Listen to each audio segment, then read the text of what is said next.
real world. Oh, welcome to my channel. This is Serge bringing you another action figure collector's review on the Demogoblin Build-A-Figure. We finally made it to this point. We built this figure video by video. If you didn't see how we completed this figure, go back and check out my other figures from this wave that I've reviewed, and you can figure out how we played our Hangman game. Now, as you can tell, you get the figure from the front. This is what he looks like on this side. This is what he looks like on this side. And this is him on the back. There's not much at the top. And you have the stand at the bottom.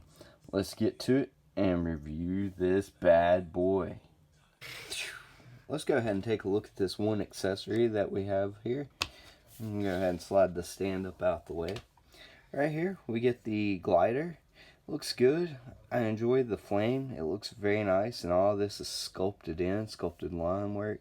It's where you place his feet, and you have holes right here on both sides where you can peek through the flames, which is cool. I like that. Now, I do have a gripe, however. Like, if this part was going to be red, because the head kind of sticks out like a sore thumb. Now, I would have liked to see this red part kind of like fade, like from the front, like fade into the yellow.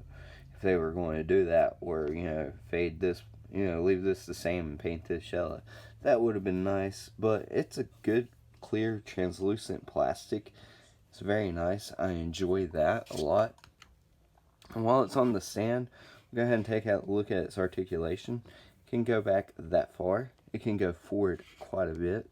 It can go to the side, to that side, and you can spin it all the way around because it's on a ball hinge.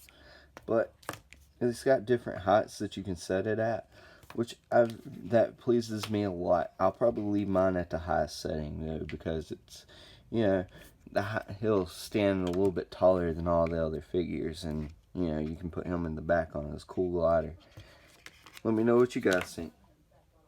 Okay, let's take a good look at his articulation. Right here, his hood and his cape kind of gets in the way of his head articulation, so you can't really get him to look up that much. You can't really look down either, and that's very disappointing whenever he's over a bunch of people on his glider, so that kind of sucks a little bit. But he's got just a little bit of that confused dog going on, not a whole lot. And his head can do a full exorcist right here. He can swing the perfect pitch around, just like so. He's got a double jointed elbow that bends in that far.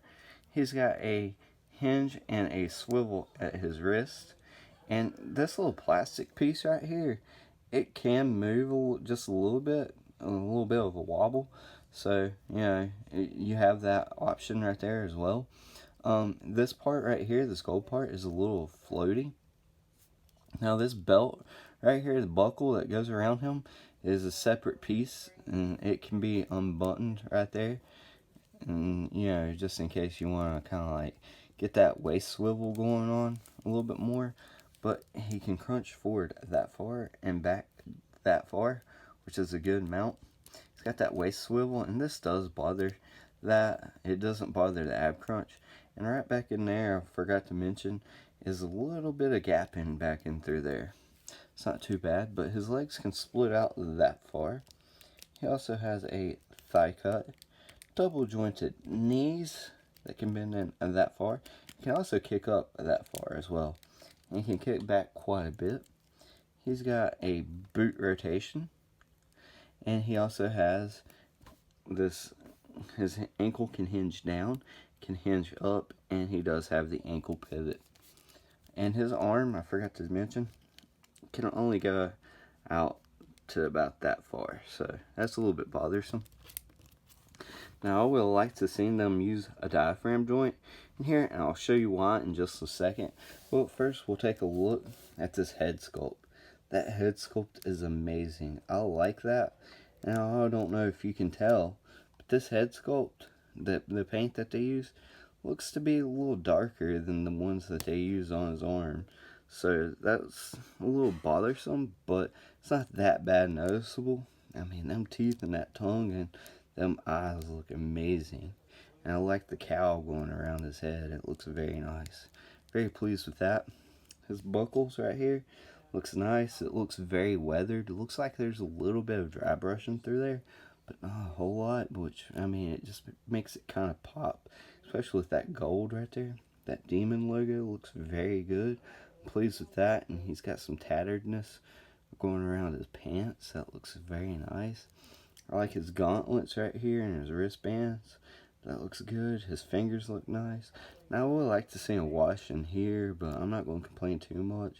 I would like to see his fingers or his fingernails painted, you know, but it's not bad. I would like to see some more detailing in the paint. Right, that gold on his wrists, but you know, it's not too bad. Muscles look really good.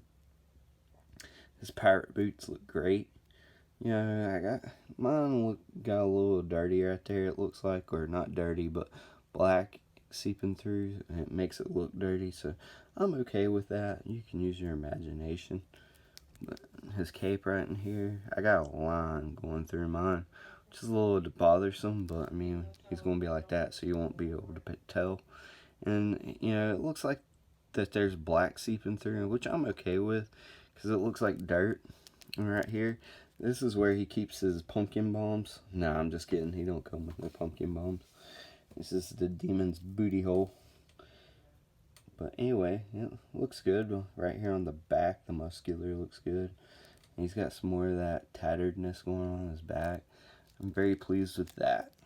It was a good look at the Demogoblin I was talking about with that diaphragm joint.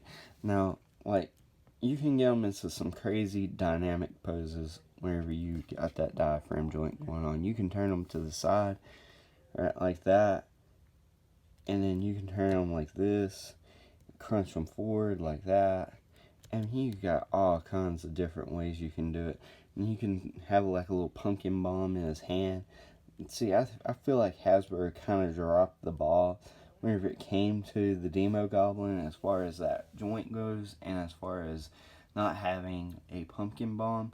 But let me know what you guys think, if that was a good idea, in the comments below. The Build-A-Figure Demogoblin scales with a couple of figures from this wave, and these are my 3 top favorites from this wave. You have the Vulture on the left and Shang-Chi on the right. And if you want to go check out their reviews, you can do so. Our Build-A-Figure scales with a couple of Mattel's Masters of the WWE Universe. You have John Cena on the left and Triple H being on the right. And here's how the Demogoblin Build-A-Figure scales with a couple of NECA Teenage Mutant Ninja Turtles. You have Bebop and Rocksteady. Bebop being on the left and Rocksteady being on the right. Here's how the Demogoblin scales with a couple of Power Rangers from the Lightning Collection. You have the Walgreens exclusive Dragon Shield Black Ranger on the left and my custom modified Red Ranger on the right. Here's how the Demogoblin Build-A-Figure scales with a couple of McFarlane toys. You have Harley Quinn Classics on the left and Batman from the animated series on the right. Here's my final thoughts on this figure. I do enjoy the figure. However, I'm kind of disappointed that it's a Build-A-Figure. I mean, I wish we would have a bigger figure or more accessories. I feel like you could have packaged this guy into one box and sold them individually, like as an exclusive or something like that, and people still would have went out and bought it. I don't think this figure would be set for the $50 price point as most Build-A-Figures are. That glider's cool. The paint apps on it is a little wonky. I think they messed up and dropped the ball on that diaphragm joint. That really bothers me a lot. I wish they would have added that, but I mean, I'm not displeased with what we got. I mean, we got good articulation. We just could have had better articulation. And you can't tell me you can't do it because it's from the same company. I know it's 2 different divisions, but I mean, they use the stand from the Black series, so why can't they use parts from the Lightning Collection? But let me know what you guys think of the figure. Let me know what you think of the review in the comments below. And as always, feel the urge to collect with Surge. If you want more action figure collectors reviews, then feel the urge to subscribe to Surge. And if you've liked what you've seen, then click that big thumbs up button. If you want to get notified of my latest videos whenever they drop, click that notification bell if you want to see this channel grow. Share with a friend. Speaking of friends, you can friend me over there on Facebook. Links to that will be in the description below. You can also follow me along on Twitter. Links to that will be in the description below. Never meant to make your daughter cry. I apologize a trillion times. Yeah. Hey, let me have my glider. Okay. Boom.